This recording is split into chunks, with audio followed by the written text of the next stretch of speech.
दोस्तों, आपने spy movies तो बहुत देखी होगी।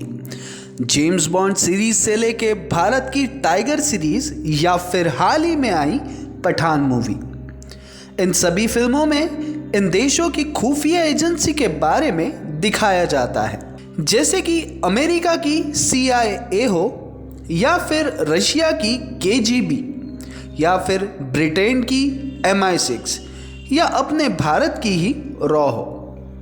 ये सभी खुफिया एजेंसी अपने अपने देश के लिए उन पर होने वाले आतंकी हमलों को टालने के लिए या फिर देश के दुश्मनों को मारने के लिए अपनी जान की भी बाजी लगा देते हैं। लेकिन आज हम जिस खुफिया एजेंसी की बात कर रहे हैं वो है दुनिया की सबसे बेहतरीन खुफिया एजेंसी। स्वागत है दोस्तों आपके अपने YouTube चैनल पर जिसका नाम है अल्टीमेट माइंड्स। कहानी सुनने से पहले हमारे चैनल को लाइक, शेयर और सब्सक्राइब जरूर करें। दोस्तों, आज हम दुनिया की एक ऐसी एजेंसी के बारे में आपको बताएंगे जिसकी तूती सारी दुनिया में बोलती है। हाँ दोस्तों, आज हम बात करेंगे मोसाद के बारे में। दोस्तों, 1948 में जब इजराइल की स्थापना हुई तो वो देश चारों तरफ से दुश्मनों से घिरा हुआ था। अपने देश की सुरक्षा को ध्यान में रखने के लिए इजराइल के प्राइम मिनिस्टर डेविड गुरियन ने 13 दिसंबर 1949 में मोसाद की स्थापना की। दोस्तों, आज हम आपको एक ऐसे मिशन के बारे में बताएंगे जिसे व्रैथ ऑफ गॉड भी कहा जाता है। ये बात है 1972 की, जब इजराइल के खिलाड़ी म्यूनिक ओलंपिक में हिस्सा लेने के लिए जर्मनी जाते हैं और 5 सितंबर 1972 को कुछ उग्रवादी भरे मैदान में हमला कर देते हैं और इजराइल के खिलाड़ियों को बंधक बना लेते हैं।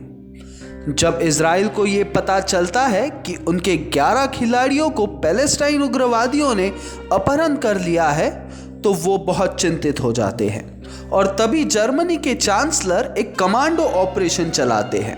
कमांडो ऑपरेशन चलने के कारण इजराइल को ये खबर मिलती है कि उनके खिलाड़ियों को छुड़ा लिया गया है।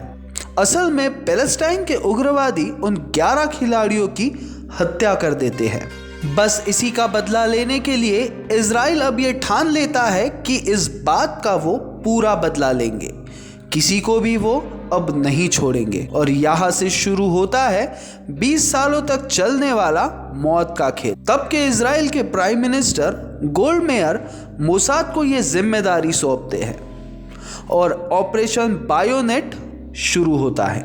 व्रैथ ऑफ गॉड यानी ईश्वर का क्रोध भी इस ऑपरेशन को कहा जाता है। माइक हरारी इस मिशन के चीफ बनते हैं। वो 5 टीम को तैयार करते हैं। हर एक टीम का काम एक स्पेशल मिशन होता है।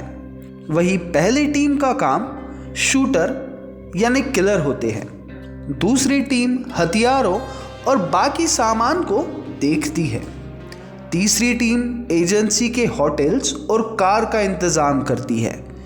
वही चौथी टीम इन उग्रवादियों को ढूंढने का काम करती है और सबसे आखिरी 5वीं टीम कम्युनिकेशन को संभालने का काम करती है। तारीख 16 अक्टूबर 1972 अब्दुल वाइल जैतर मोसाद का पहला शिकार बनता है। उसी के बाद डॉक्टर महमूद हमशारी का नंबर आता है। ये उग्रवादी ब्लैक सितंबर नाम के ऑर्गेनाइजेशन के लिए काम करते थे। मोसाद एक एक को ढूंढकर अपना बदला पूरा करता है। हर उस व्यक्ति को मारा जाता है जो उनके प्लान में शामिल थे, वो भी अलग अलग देश में घुसकर। 1979 में ब्लैक सितंबर के चीफ अली हसन सुलामे को मारा जाता है। हर व्यक्ति को मारने के बाद मोसाद उनके घर में फूलों का गुलदस्ता भी भेजता है और साथ ही एक नोट छोड़ जाते हैं। नोट में लिखा रहता है, ना भूलेंगे ना छोड़ेंगे।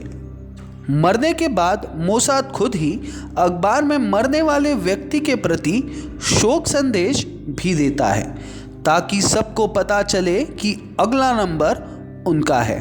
बड़े ही फिल्मी अंदाज में इस मिशन को अंजाम दिया गया था। इसी के कारण सब अपराधियों में डर का माहौल पैदा हो गया। उन सबको पता चल गया था कि वो मोसाद से अब बच नहीं सकते हैं। करीब 20 साल तक ये सिलसिला यूं ही चलता रहा। मोसाद ने अपना बदला पूरा किया। जो इन 11 खिलाड़ियों का अपराधी था, उनमें से किसी एक को भी छोड़ा नहीं गया। 2005 में स्टीवन स्पीलबर्ग ने म्यूनिच फिल्म बनाई थी। ये फिल्म इसी ऑपरेशन पे आधारित है। दोस्तों, आज की ये कहानी यही ख़त्म होती है। अगर आपको हमारा कंटेंट पसंद आ रहा है तो लाइक, शेयर और सब्सक्राइब ज़रूर करें।